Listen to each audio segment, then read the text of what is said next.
માધ્યમિક શિક્ષણ બોર્ડની 2026માં ધોરણ 12ની એક્ઝામ લેવાઈ અને એનું રિઝલ્ટ ગઈકાલે આવ્યો. એમાં તારું પ્રદર્શન સરસ રહ્યું. તું 3જો ક્રમાંક મેળવે છે અને A1 ગ્રેડ સાથે આવી છે. તો આપણા વિદ્યાર્થીઓ માટે તમામ માટે થોડો પોતાનો પરિચય આપને બેટા. મારું નામ તેજસ્વીની દાદાભાઈ મોરે છે. મારા પિતા સામાન્ય વર્કર છે તેમજ મારી માતા ગૃહિણી છે. મમ્મા ગૃહિણી છે, બરાબર. પિતા કયા જોબમાં જોડાયા છે? મારા પિતા ઓટો ચલાવે છે. ઓટો ચલાવે છે, સરસ. તો પણ તું મહેનત કરી ખરી, બરાબર. તારે કેટલા માર્ક્સ મેળવે છે તું હવે? હું 700માંથી 653 માર્ક્સ મેળવેલા છું. A1 ગ્રેડ મળે છે, બરાબર. તને ભણવામાં કઈ રીતની મદદ થઈ સ્કૂલમાંથી? મારો તો ટાઈમ ટેબલ એમ હતું કે સવારે 4 વાગે ઉઠીને વાંચન કરતી હતી મેં. તેમજ સ્કૂલમાં આવીને જે કે વિષય શિક્ષકો સર મેડમે ભણાવતા હતા એ ઘરે જઈને એકવાર રિવિઝન કરવું, તેમજ લખવાનું કામ હું રાત્રે કરતી હતી. આપણા સ્કૂલ ખાતે જે યુનિટ ટેસ્ટ લેવાય છે 2 વાર લઈએ અઠવાડિયામાં, એની કોઈ મદદ થઈ ખરી?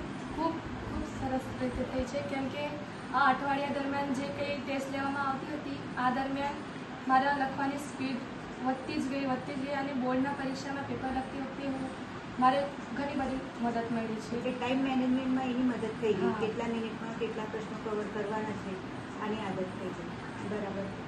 કરિયર ગાઈડન્સના પણ આપણા પ્રોગ્રામ્સ થયા હતા, એની મદદ કરી?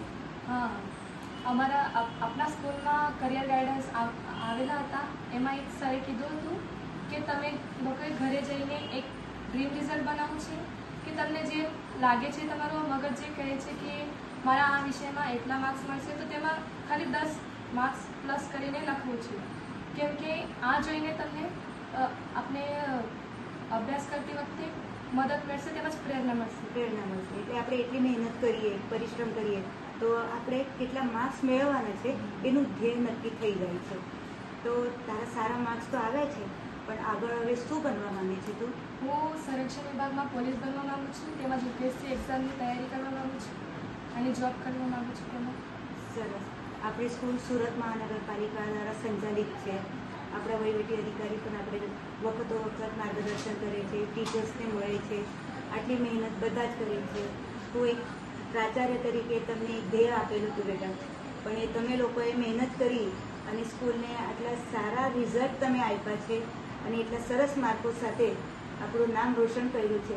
એ બદલ તને અને તારા તમામ વિદ્યાર્થીઓને મારા વતીથી હાર્દિક શુભકામના અને ટીચર્સને પણ હાર્દિક શુભકામના.